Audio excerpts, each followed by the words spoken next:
what is going to be the biggest change in our lifetimes is augmented reality.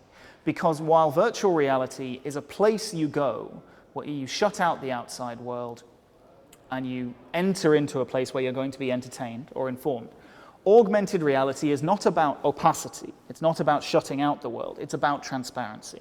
It's about just adding a few digital details to your experience of reality, but that completely changes your relationship with reality. If you've ever played Pokemon Go, you'll know that your walk to the shops takes on an entirely different context, a competitive context, due to not expensive graphics, but just due to a few digital elements that are just communicated via your screen, because imagination is still an incredibly powerful tool, and in many ways it's the easiest tool to manipulate. It's a lot cheaper to manipulate imagination than it is to create very expensive 3D graphics. And so augmented reality presents a genuine change in the way we use technology. It's not equivalent to greater resolution, always improved graphics. It's actually analogous to the thing which actually changed the games industry.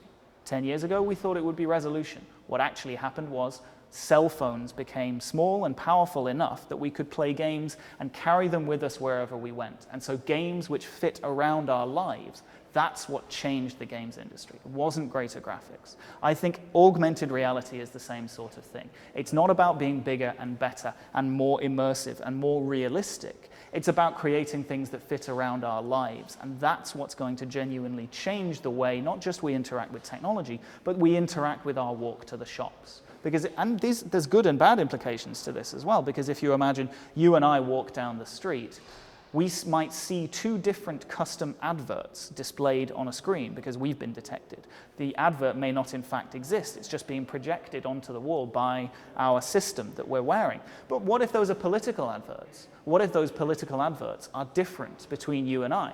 You and I walk down the street and we see a completely different thing. We see the street in completely different ways.